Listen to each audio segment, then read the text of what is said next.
예수께서 서서 외쳐 이르시되 누구든지 목마르거든 내게로 와서 마시라. 나를 믿는 자는 성경의 이름과 같이 그 배에서 생수의 강이 흘러 나오리라. 아멘.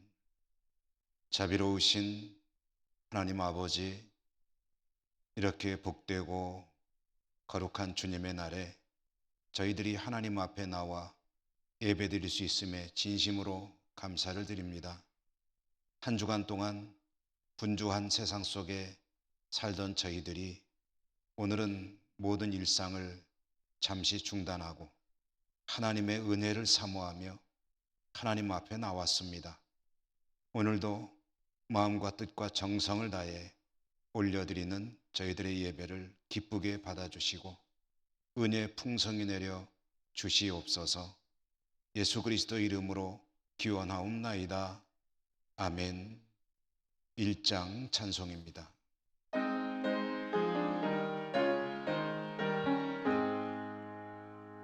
만복의 근원 하나님, 온 백성 찬송 드리고 저 천사여 찬송하세. 찬송 성부 성자 성령 아멘.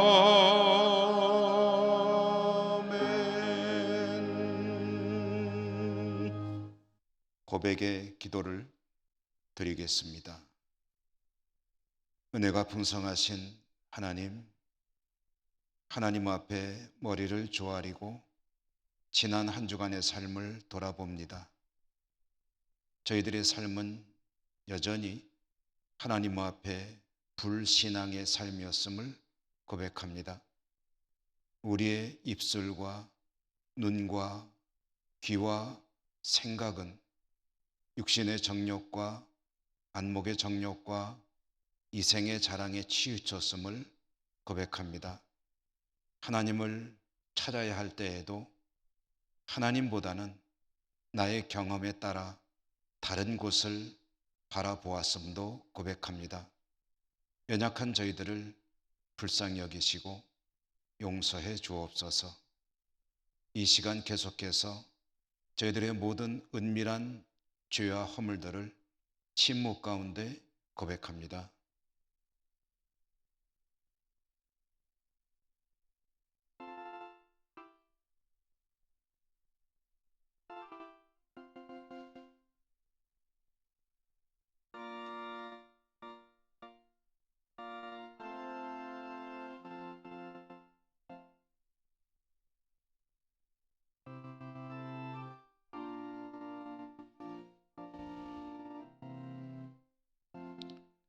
하나님의 사죄의 말씀입니다. 여호와께서 그의 종들의 영혼을 속량하시나니 그에게 피하는 자는 다 벌을 받지 아니하리로다. 아멘. 성시교독 교독문 35번입니다. 만군의 여호와여, 주의 장막이 어찌 그리 사랑스러운지요.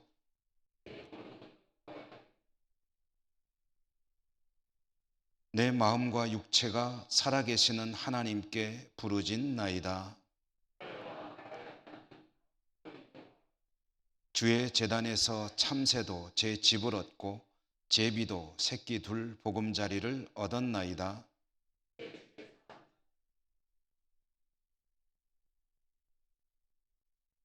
주께 힘을 얻고 그 마음에 시온의 대로가 있는 자는 복이 있나이다. 그곳에 많은 샘이 있을 것이며 이른 비가 복을 채워 주나이다.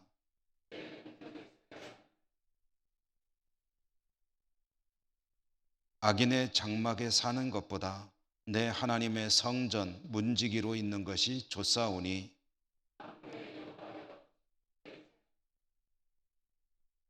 아멘. 사도신경 신앙 고백합니다. 나는 전능하신 아버지 하나님, 천지의 창조주를 믿습니다. 나는 그의 유일하신 아들, 우리 주 예수 그리스도를 믿습니다. 그는 성령으로 잉태되어 동정녀 마리아에게서 나시고 본디오 빌라도에게 고난을 받아 십자가에 못 박혀 죽으시고 장사된 지 사흘 만에 죽은 자 가운데서 다시 살아나셨으며 하늘에 오르시어 전능하신 아버지 하나님 우편에 앉아 계시다가 거기로부터 살아있는 자와 죽은 자를 심판하러 오십니다. 나는 성령을 믿으며 거룩한 공교회와 성도의 교제와 죄를 용서받는 것과 몸의 부활과 영생을 믿습니다. 아멘. 357장입니다.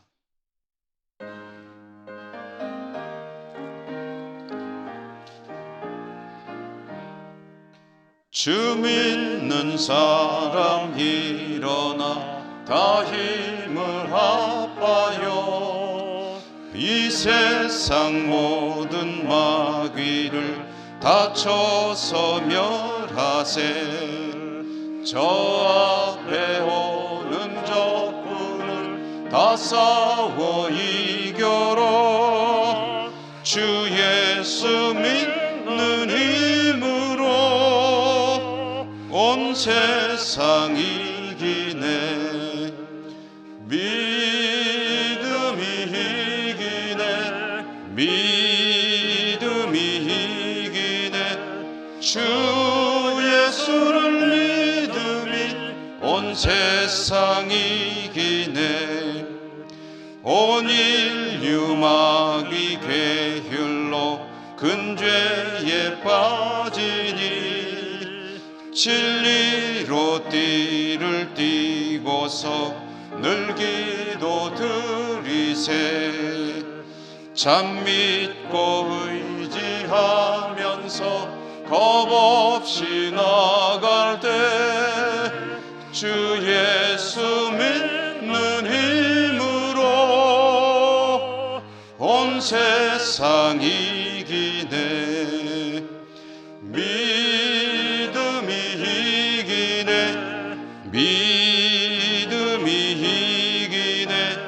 주 예수를 믿음이 온 세상 이기네.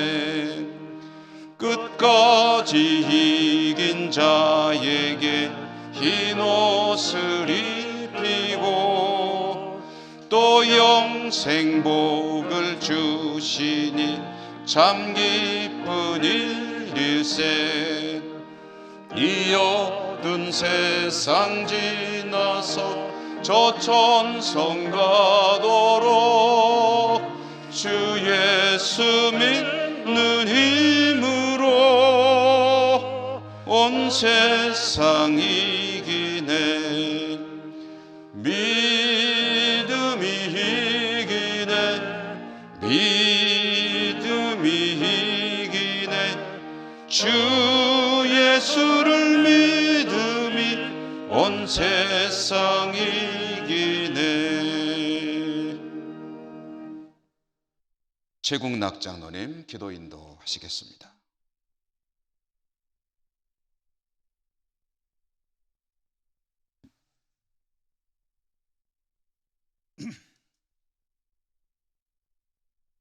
온 우주 만물을 창조하신 전능하신 하나님, 오늘 5월 셋째 주일을 맞아 존귀하신 하나님 앞에 나와 예배 드릴 수 있도록 인도하시니 감사를 드립니다. 이 시간 정성을 다하여 하나님께 예배 드리올 때 저희들의 예배를 기쁘게 받아주시고 주님 홀로 영광 받으시옵소서. 우리들에게 가정을 선물로 주신 하나님 아버지, 가정의 달 5월을 맞아 저희들이 가정을 통하여 하나님의 사랑을 깨닫게 하여 주시니 감사합니다. 가정을 통한 그 사랑 가운데서 행복한 가정을 이루어 갈 수 있도록 우리들의 가정을 늘 지켜 보호하여 주옵소서. 우리들의 가정이 주님의 교훈과 같이 부모님을 공경하고 자녀들을 주의 말씀으로 잘 양육하는 아름다운 가정들이 다 될 수 있도록 늘 인도하여 주옵소서. 자비로우신 주님, 아직도 코로나 상황이 여전히 지속되는 현실입니다. 어서 속히 이 어려운 시기가 끝나고 우리의 일상이 회복되기를 간절히 원합니다. 그래서 우리들의 예배가 온전히 회복되게 하여 주시고 나눔과 섬김의 활동들도 재개됨으로 교회의 본 모습을 되찾아가게 하여 주옵소서. 또한 코로나 백신 접종도 순조롭게 진행되게 하여 주시고 많은 국민들이 접종을 받아 어서 속히 안정된 사회를 이룰 수 있기를 간절히 바랍니다. 은혜로우신 주님, 이 시간 우리 교회 학교를 위하여 기도드립니다. 코로나의 어려운 상황에서도 우리 어린 학생들이 성실하게 교회에 나와 주일 예배를 드리는 모습을 볼 때에 주님께서도 기뻐하실 줄 압니다.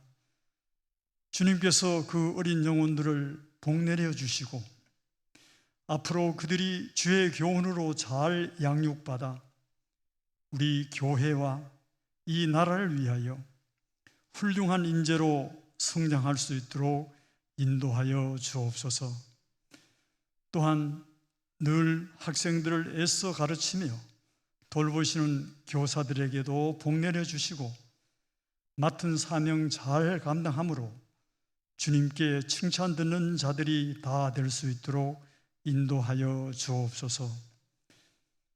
이 시간도 말씀을 전하시는 목사님을 성령께서 능력으로 굳건히 붙들어 주시고 강단에서 흘러나오는 말씀이 우리의 심령을 찔러 쪼개어서 우리의 마음이 열리고 변화되게 하옵소서. 우리에게 가정을 통해 하나님의 사랑을 깨닫게 하신 예수님의 이름으로 기도드립니다. 아멘.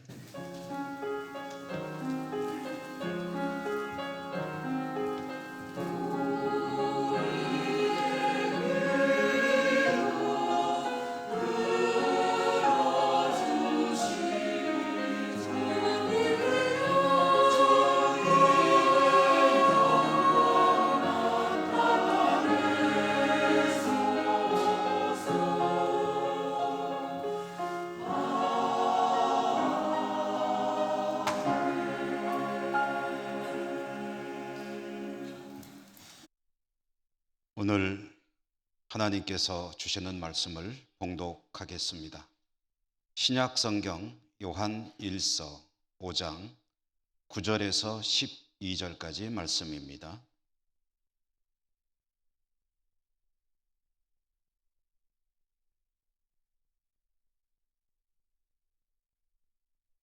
만일 우리가 사람들의 증언을 받을진대 하나님의 증거는 더욱 크도다. 하나님의 증거는 이것이니 그의 아들에 대하여 증언하신 것이니라.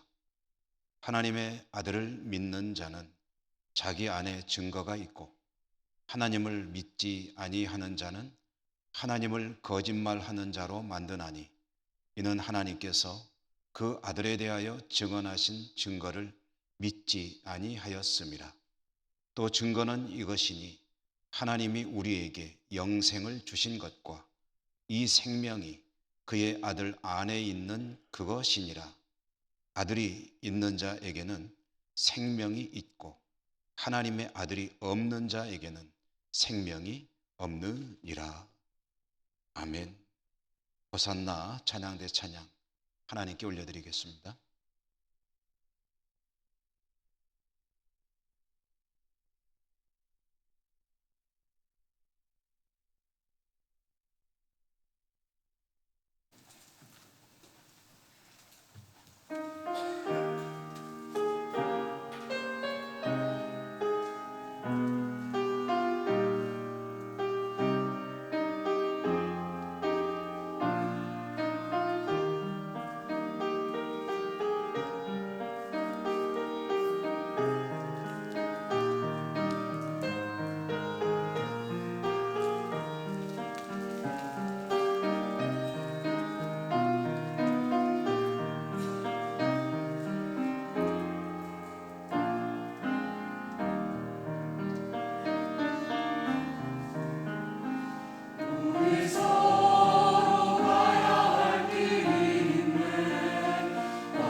오늘 주님의 은혜가 여러분과 함께 하시기를 기원합니다.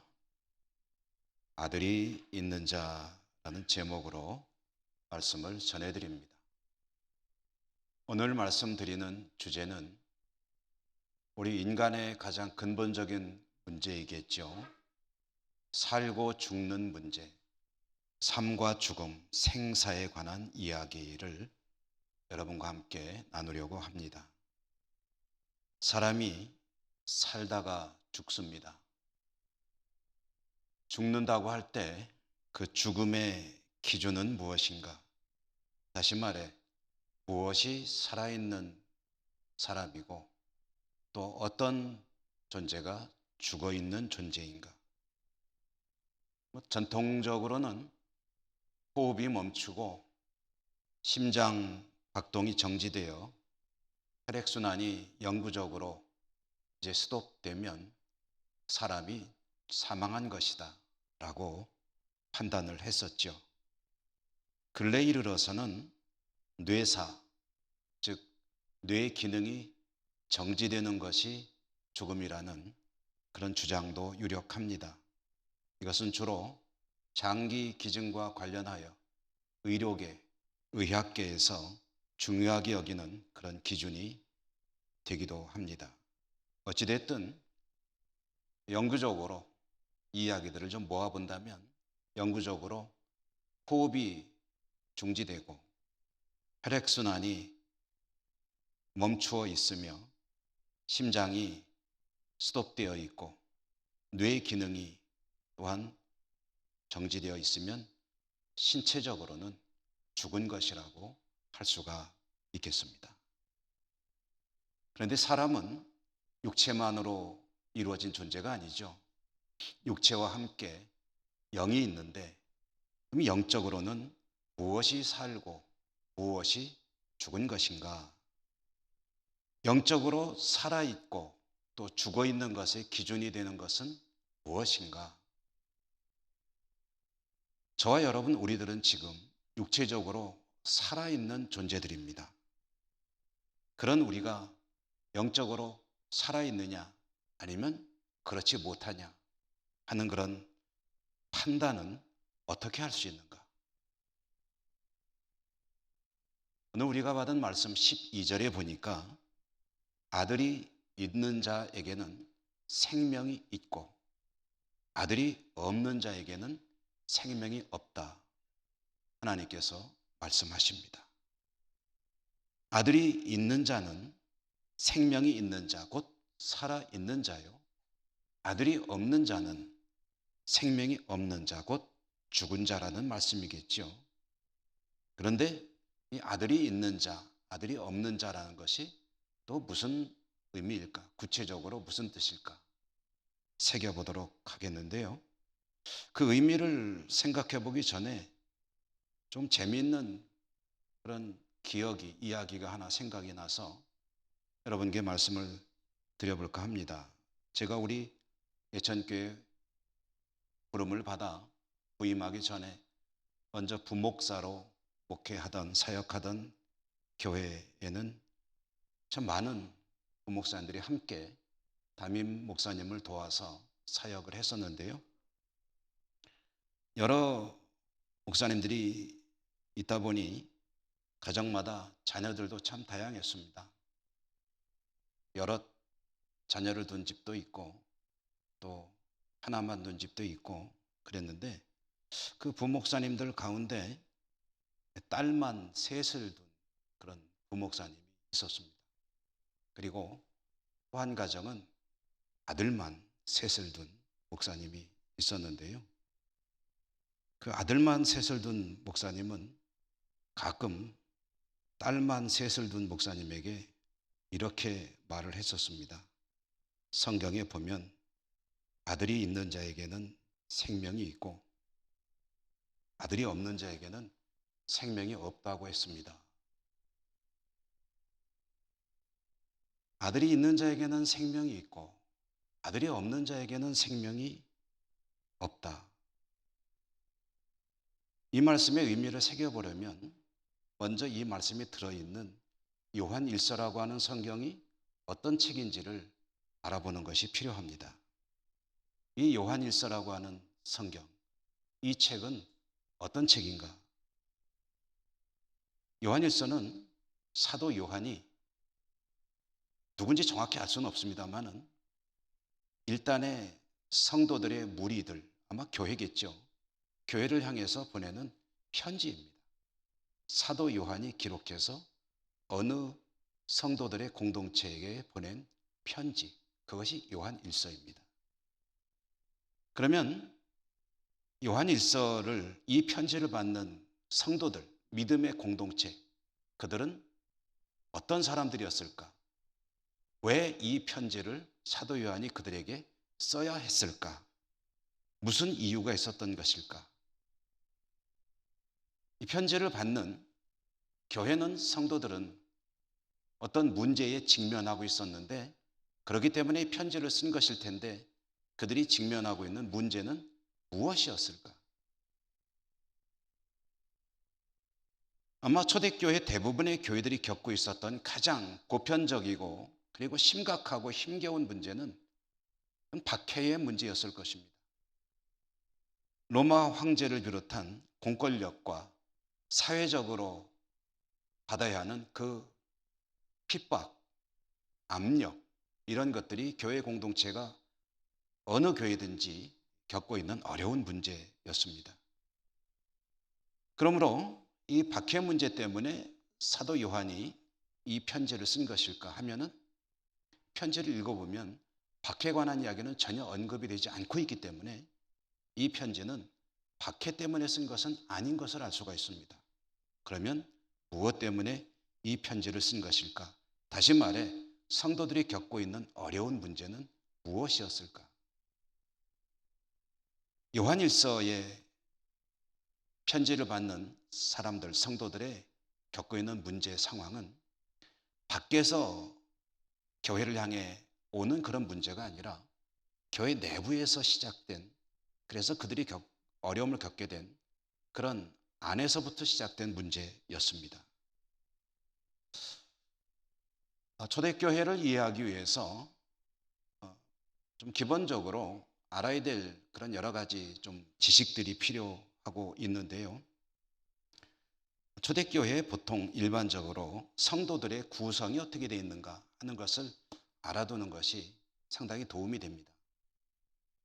우리 예천교회도 등록된 성도들은 약 한 1000여 명, 그리고 매주 예배 참석하는 분들이 한 500여 명, 요즘엔 코로나로 인해서 이제 못 나오시는 분들이 많이 있으시고 한 300명 약간 넘게 이제 매주 예배를 드리고 있지 않습니까?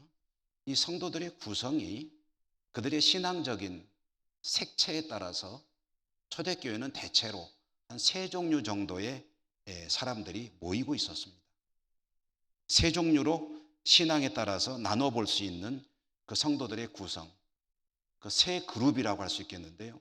첫 번째 그룹은 어떤 사람들이냐면 주로 유대인들이었습니다.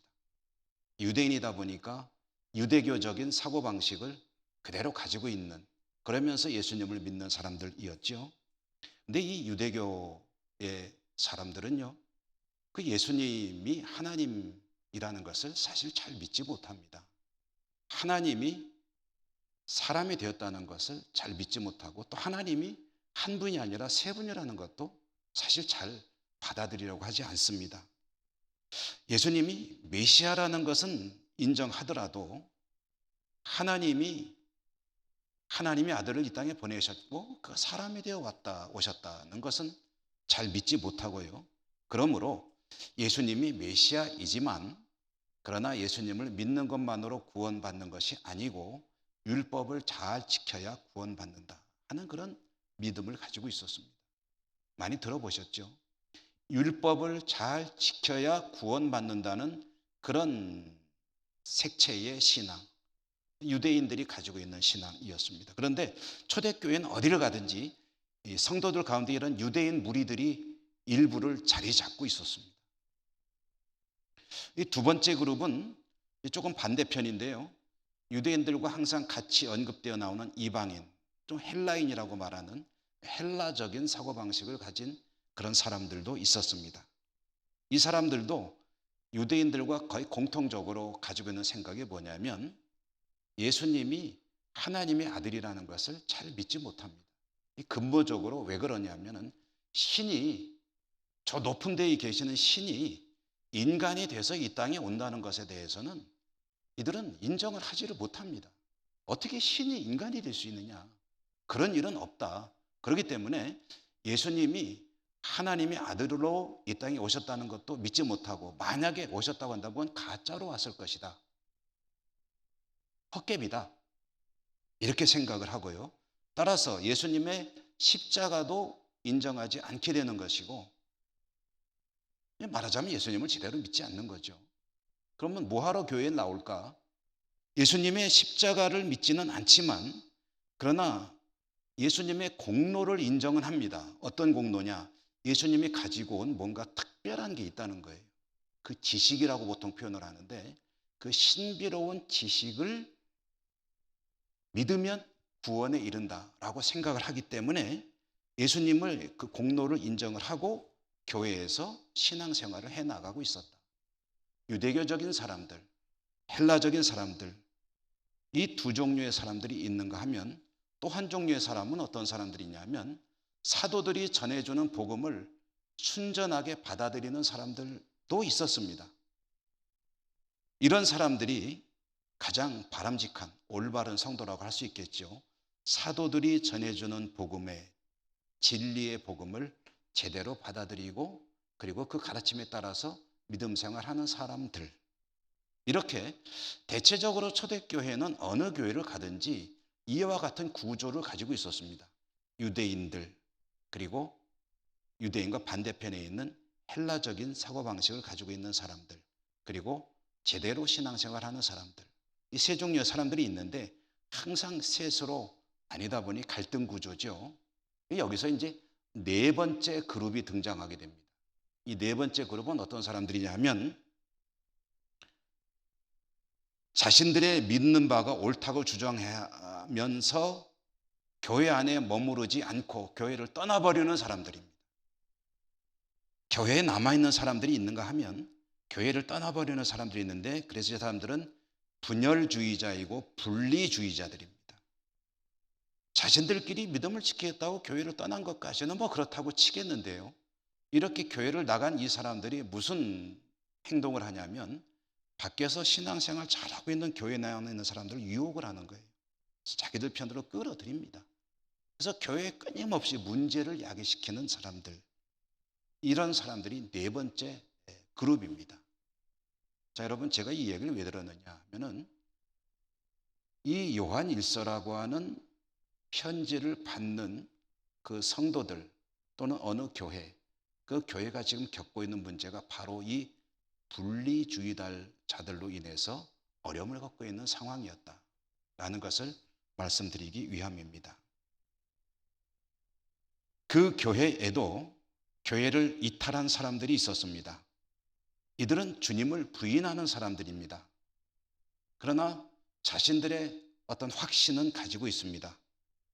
그렇게 자기들끼리 모여서 나름대로 신앙생활을 하면서 교회 내에서 건강하게 신앙생활 잘하고 있는 사람들을 계속 끌어내는 거예요. 나와 가지고 우리와 함께하자. 그런 성도들에게 지금 사도가 편지를 보낸 겁니다. 그러면 사도가 하는 얘기가 무슨 이야기겠습니까? 여러분, 우리의 경우를 한번 대입을 해볼까요? 여러분들이 정말 사랑하는 누군가가 교회 내에서 건강한 신앙생활을 하지 못하고 밖으로 나가가지고 예수님을 제대로 믿지 않고 예수님을 부인하고 그러면서 엉뚱한 그런 곳을 바라보고 행동하며 살아가고 있다고 한다면 그에게 여러분 뭐라고 하시겠습니까? 남의 일이라고 너무 그렇게 무관심하지 마시고 한번 얘기를 해보십시오. 뭐라고 하시겠습니까? 예수님을 부인하는 그 얘기, 무슨 얘기를 하고 제일 먼저 한다면 무슨 얘기를 하겠습니까?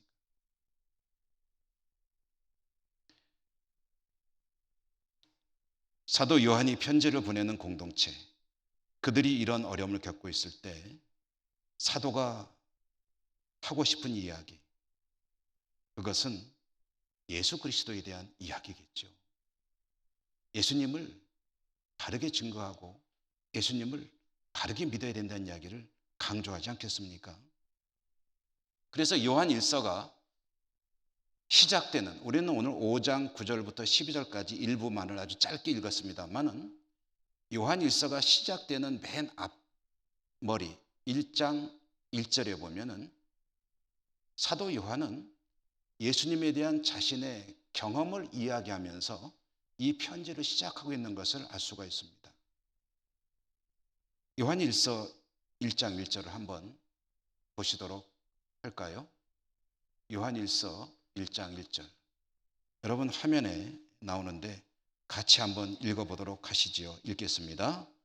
태초부터 있는 생명의 말씀에 관하여는 우리가 들은 바요, 눈으로 본 바요, 자세히 보고 우리의 손으로 만진 바라.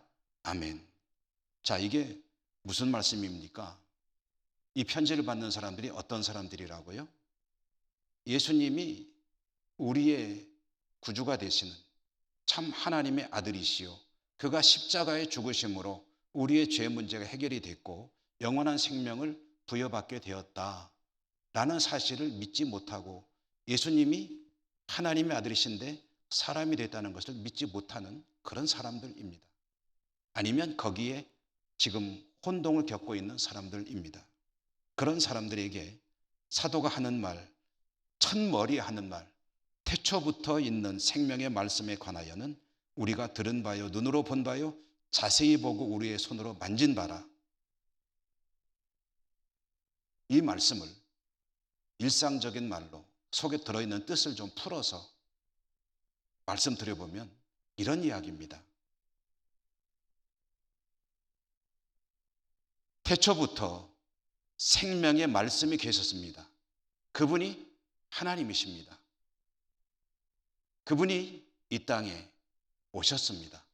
사람에 대해 오셨습니다. 예수님입니다. 그분이 사람이 되어 이 땅에 오셨을 때 우리는 그분과 함께 지냈습니다. 그분과 함께 지내면서 그분의 말씀을 직접 들었고 그분을 직접 눈으로 보았고 그분을 직접 만져보았습니다. 이 이야기로 시작을 하는데요. 무슨 의미겠습니까? 사도 요한은 예수님이 3년간의 공생애를 보내는 동안에 예수님의 제자로서 동행하였고 그 직접 가르침을 받았죠. 수많은 기적 현장에 동참했습니다. 그 기간 동안 함께 생활하면서 주님의 가르침을 직접 받았고 눈으로 그 모든 현장들을 목격했으며 신체적인 접촉까지 했습니다. 그렇기 때문에 말씀을 들었고 눈으로 보았고 손으로 만져보았다. 그분이 확실히 하나님의 아들이요 사람이 되어 이 땅에 오신 우리의 구주가 되신다. 그 얘기를 제일 먼저 탁 선언을 하고 그리고 이 이야기를 시작하는 것입니다. 여러분 우리들도 그런 이야기 하지 않습니까? 예를 들어서 어떤 유명한 사람 있다고 한다면 내가 그와 상당히 친분이 있다고 한다면 누군가에게 그렇게 이야기하지 않겠습니까? 내가 그 친구 잘 알아.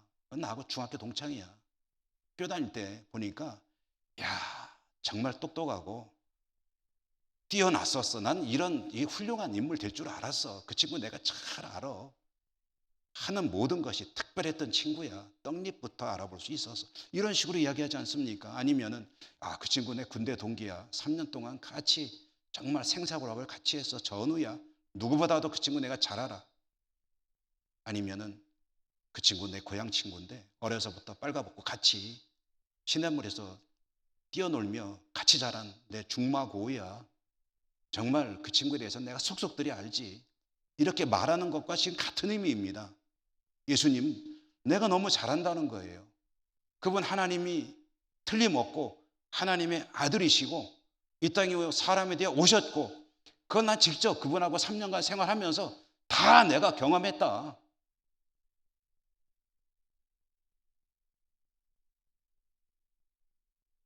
주님의 성육신 그리고 그분의 십자가 이어지는 부활과 승천 이 모든 것은 내가 직접 본 것이고 조금 더 의심할 바 없는 그런 사실이라는 것을 제일 먼저 이야기하면서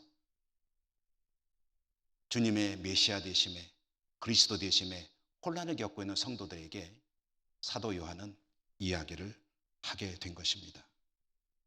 여기에서 오늘 우리가 받은 말씀이 들어있는데요, 말씀하기를 아들이 있는 자는 생명이 있다라고 말씀했죠. 그러면 아들이 있는 자라는 게 무슨 뜻이겠습니까? 아들은 주님을 말씀하는 거 아니겠습니까? 아들이 있는 자라는 말은 곧 우리 주님 예수 그리스도, 그분을 믿고 그분을 마음속에 모시고 늘 동행하는 삶을 살아가는 사람에게는 생명이 있다. 살아있는 사람이다. 영적으로 살아있는 존재다. 그 이야기를 하는 것 아니겠습니까? 자, 우리 이야기를 한번 해볼까요? 저와 여러분, 우리들은 지금 육체적으로 살아있는 사람들입니다. 그런데 영적으로는 어떤 걸까요? 우리의 육체가 살아있듯이 우리의 영도 함께 살아있는 걸까요?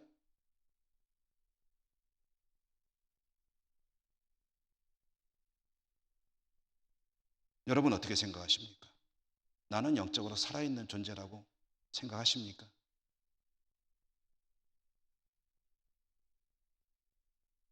아마 우리들은 육체적으로도 살아있지만 영적으로도 살아있는 존재일 가능성이 큽니다. 왜 그렇습니까? 우리들은, 저와 여러분, 우리 모두는 예수 그리스도 하나님의 아들을 나의 구주라고 고백하며 그분을 믿으며 그분을 마음속에 모시고 사는 사람일 확률이 높기 때문입니다. 확률이 높다는 것을 어떻게 알 수 있습니까? 오늘 이 자리에 계신 것이 그 중요한 단서가 될 것입니다. 주님의 날, 주님께서 거룩하게 구별하신 이 날에 다른 것이 있지 않고 이 자리에 앉아 계신 것, 예배를 드리는 것이 여러분이 주님을 모시고 사는 사람일 그런 증거가 틀림없이 됩니다. 주님을 나의 구조로 믿지 않는다면 무엇 때문에 그 소중한 시간을 여기 와서 보내겠습니까? 얼마나 좋은 곳이 많습니까? 좋은 건 많죠. 재미있는 일도 많죠. 여기보다 훨씬 더 화려하고 재미있고 그리고 즐겁게 보내시는 데가 얼마나 많습니까? 그리고 또 내가 꼭 가야 할 자리 얼마나 많습니까? 인간관계 속에서 도리를 지키기 위해서 가야 할 때도 얼마나 많은지 모릅니다. 그리고 정 갈 데가 없거나 할 일이 없으면 여기 나오는 것보다 집에서 푹 쉬는 게 낫죠. 그런데 왜 그런 모든 것들을 다 접어두고 이 자리에 주일날이면 조금 게으름도 피우고 싶은 마음도 들 텐데 일찍 일어나서 세수하고 우리 여성 성도님들은 또 단장도 하셔야 되고 그러고서 그 귀찮은 일들을 하고 여기까지 나와야 하느냐? 왜 나오느냐? 더군다나 요즘에는 코로나를 나름대로 잘 대비한다고는 하지만 가족들은 염려가 되죠. 아유, 그거 끝날 때까지는 좀 교회 가지 마세요 라고 하는 그런 만류를 함에도 불구하고 이 자리에 나오는 이유가 뭡니까? 마음 깊은 곳에 예수님을 향한 믿음이 있고 그리움이 있고 또 예배를 반드시 드려야만 된다는 일종의 안 해서는 안 되는 일이라는 그런 믿음이 있기 때문에 여기 나와서 앉아 예배를 드리는 것 아니겠습니까? 이것은 사람의 생각이나 사람의 판단으로 되는 일이 아닙니다. 이것은 성령께서 우리 안에 계시면서 역사하시기 때문에 이루어지는 일입니다. 성령께서 이끄시는 것이죠. 성령께서 이끄신다는 것은 성령이 우리 안에 계신다는 말입니다.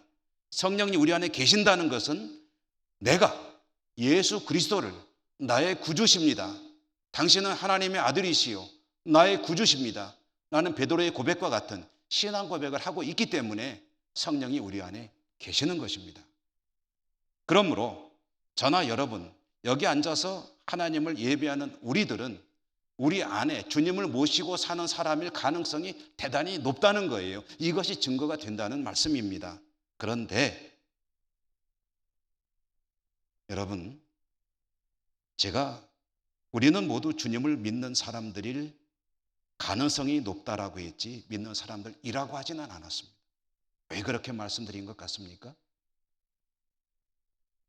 대단히 죄송하지만 여기 앉아 있는 것이 반드시 주님을 우리 안에 모시고 있다는 것을 확증하는 것은 아니기 때문입니다. 유력한 증거는 될 것입니다. 그러나 확증은 아닙니다. 다시 말해 여기 앉아 있기 때문에 참된 믿음의 소유자라고 단정할 수는 없다는 거예요.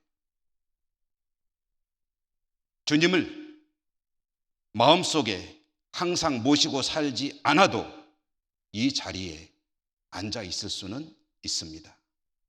어떤 분들은 아직 믿음 생활을 시작한 지 얼마 안 됐기 때문에 아직은 주님에 대한 이해와 인식과 영접하는 것이 온전치 못하여 아직 믿음이 견고하지 못하여 그 단계까지 이르지 못한 분일 수도 있습니다. 이런 분들은 앞으로 시간이 더 필요하겠죠.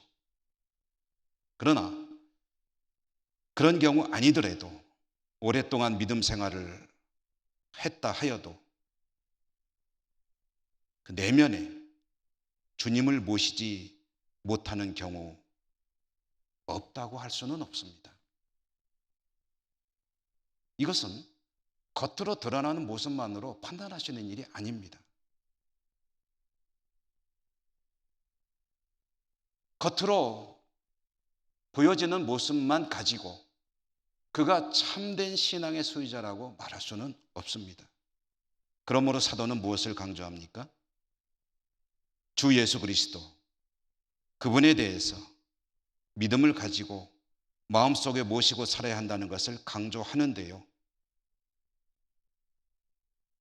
그런데 겉으로 알 수 없다면 주님을 모시고 사는 사람이 가지고 있는 특징이 무엇인가, 그 이야기를 하고 있습니다. 다시 말해 예배하는 자리에 앉아 있는 것이 유력한 증거일 수는 있으나 확실한 증거가 아니라고 한다면 무엇으로 그가 내면에 주님을 모시고 사는 사람임을 알 수 있는가? 그 가장 확실한 증거가 뭐냐? 요한일서가 강조하는 것은 그가 주님을 마음속에 모시고 사는 사람인 증거는 곧 사랑이라고 이야기합니다. 사랑. 다시 말해 주님을 모시고 사는 사람이라는 증거는 어차피 겉으로 보기는 해야 되지만 겉으로 보는 무엇을 보고 판단할 수 있느냐? 그가 사랑하는 사람이냐 아니냐를 가지고 판단할 수 있다는 그런 말씀입니다. 예수님을 믿는 자는 사랑하며 살아가는 사람입니다. 하나님을 사랑하고 이웃을 사랑하는 사람입니다. 하나님을 사랑하고 형제를 사랑하는 사람입니다. 그것이 그가 내면에 예수님을 모셨다는 가장 확실한 증거가 됩니다.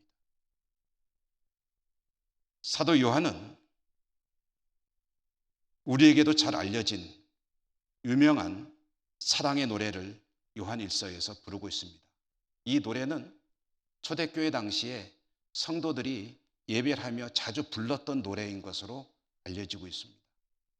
또 사도 요한이 자주 설교하던 설교의 핵심으로 알려지고 있기도 합니다. 그것은 요한일서 4장 7절과 8절의 말씀입니다. 요한일서 4장 7절과 8절의 말씀을 같이 한번 보시도록 하실까요? 여러분 화면에 나와 있는 말씀을 한번 읽어보시겠습니다. 읽습니다. 시작. 사랑하는 자들아 우리가 서로 사랑하자. 사랑은 하나님께 속한 것이니 사랑하는 자마다 하나님으로부터 나서 하나님을 알고 사랑하지 아니하는 자는 하나님을 알지 못하나니 이는 하나님은 사랑하심이라. 아멘. 사랑이 증거입니다. 하나님을 사랑하고 나 아닌 다른 사람을 사랑하는 것이, 그런 모습으로 살아가는 사람이 곧 그의 아내 주 예수 그리스도를 항상 모시고 사는 사람이라는 증거가 됩니다. 여러분, 저와 여러분, 우리들은 육체적으로 건강하게 잘 사는 것 참 중요한 일입니다. 건강을 잃으면 아무것도 할 수 없기 때문입니다. 건강을 유지하기 위해서 지혜롭게 음식도 잘 가려서 먹고 적당한 운동과 건강관리 정말 힘써야 합니다. 그러나 이 육체적인 건강보다 더 중요한 것은 영적인 건강이고 영적으로 살아있는 삶을 사는 것입니다. 왜냐하면 그것은 영생으로 이어지는 일이기 때문입니다. 여러분, 저와 여러분, 우리 모두는 반드시 주님을 우리 안에 모시고 사는 이 믿음의 생활, 이 일에 성공해야만 합니다. 하나님을 사랑하고 이웃을 사랑하는 것, 조금은 추상적인 이 이야기를 조금만 구체화시켜 본다면, 하나님을 사랑한다는 것은 무엇인가? 곧 예배를 사랑하는 것입니다. 예배에 힘쓰는 것입니다. 참된 예배를 드리기 위해서 애쓰고 노력하는 것입니다. 또한 하나님의 말씀을 사랑하는 것입니다. 하나님을 섬기는 일 사랑하는 것이고요, 전도하는 일을 사랑하는 것이고, 주 안에서 교제하는 것을 사랑하는 것, 이것이 바로 하나님을 사랑하는 구체적인 방법입니다. 이 일에 여러분 힘쓰십시오. 그리고 형제를 사랑하는 것이 무엇입니까? 나 아닌 다른 사람을 나 자신을 사랑하듯이 사랑하는 것, 그것이 바로 이웃사랑, 형제사랑의 내용입니다. 구체적인 방법은 다 말할 수 없지요. 그와 같은 자세를 가지고 살아갈 때 그가 바로 주 예수 그리스도를 마음속에 모시고 사는 사람이요, 오늘 말씀의 제목대로 한다면 아들이 있는 자입니다. 여러분 모두 이 일에 성공하시고 육체적으로뿐 아니라 영적으로도 살아있는 생명의 사람으로 살아가시기를 주님 이름으로 축원합니다. 은혜로우신 하나님 감사합니다. 저희들은 하나님 은혜로 주 예수 그리스도를 영접하여 믿고 살아가고 있지만 주님을 우리 마음속에 견고하게 모시고 살고 있는지 다시 한번 질문을 던져봅니다. 은혜 내려 주시옵소서. 성령으로 충만하여 주시고 주님을 모시고 사는 일에 성공하는 주의 백성으로 살아갈 수 있도록 인도하시고 축복해 주옵소서. 예수님 이름으로 감사하고 기도 올리옵나이다. 아멘. 440장 찬송하시며 봉헌하시겠습니다.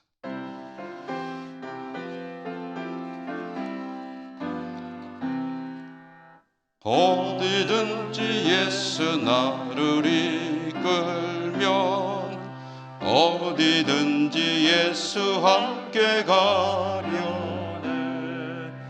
예수 함께하니 가능한 없고 예수님과 동행하면 겁없네. 어디를 가든지 겁낼 것 없네. 어디든지 예수 함께 가려네. 세상 친구 모두 나를 떠나도 주와 동행하면 외로움 없겠네. 가는 길이 위태하고 험해도 어디든지 예수 함께 가려네. 어디를 가든지 겁낼 것 없네. 어디든지 예수 함께 가려네. 어두운 그늘 나를 애워쌀 때에 주가 함께 계심 믿고 자려네.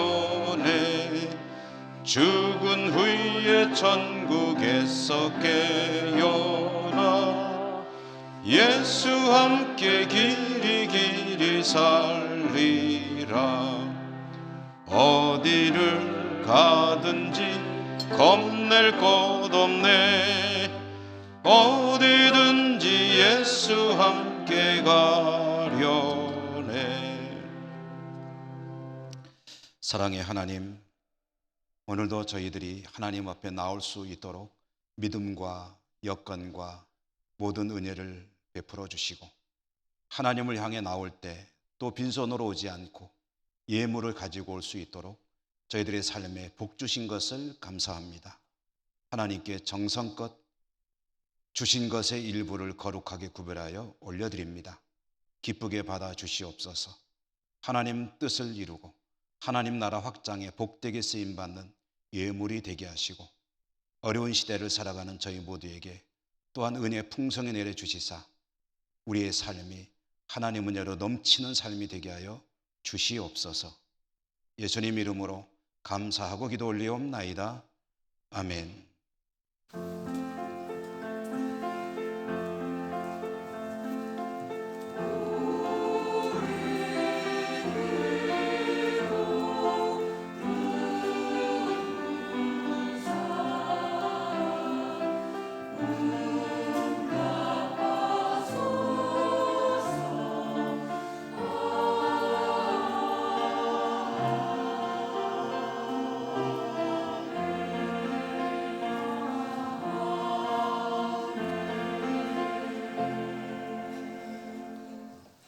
오늘 교회 소식 전하기 전에 2부 예배에 우리 교회 새 가족으로 등록하신 분이 계셔서 소개해드리고 또 찬양으로 축복하며 맞이하고 그리고 교회 소식을 전해드리겠습니다. 조진옥 집사님께서 모시고 오셨는데 정동호 집사님이시고요. 한번 일어나 주시면 찬양으로 축복하겠습니다.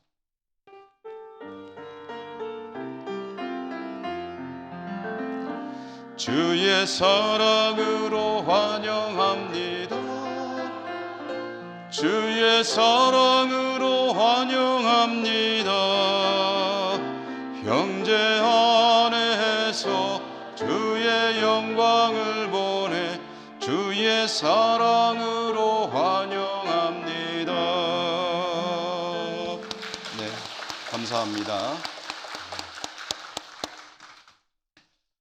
교회 소식, 교회력상 다음 주일이 성령 강림 주일이 되겠습니다. 모임, 교육위원회 모임은 2부 예배 후에 찬양대실에서 있게 되겠습니다. 지난주 세례 입교 유아 세례 받으신 가정에서는 증서를 안내데스크에서 찾아가시기 바랍니다. 교우동정 남정설 은퇴장로님, 김하은 은퇴권사님의 차녀 되시는 남희영 변호사가 법률사무소 로뎀을 서울 서초구의 중앙지법 앞에 개소했다는 소식을 전해드립니다. 자세한 주소와 연락처는 주보를 보시면 아시겠고요. 발전하기를 기원합니다. 또한 김준석 안수집사님, 그린데이 샌드위치라는 샌드위치 전문점을 내거리 뚜레주루 맞은편에 개업을 했다는 소식 전해드립니다. 역시 번창하기를 기원합니다. 자, 우리 곁에 계신 분들하고 인사하시겠습니다. 사랑합니다. 축복합니다. 강건하시기 바랍니다.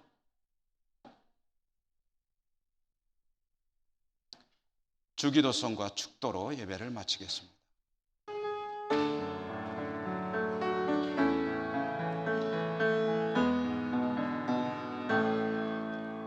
하늘에 계신 아버지 이름 거룩하사 주님 나라 임하시고 뜻이 이루어지이다.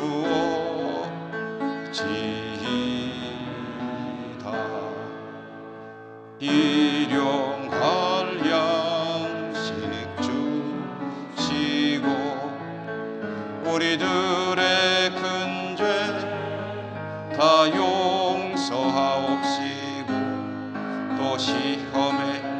주게 마시고 악에서 구원하소서. 대개 주의 나라 주의 권세 주의 영광 영원.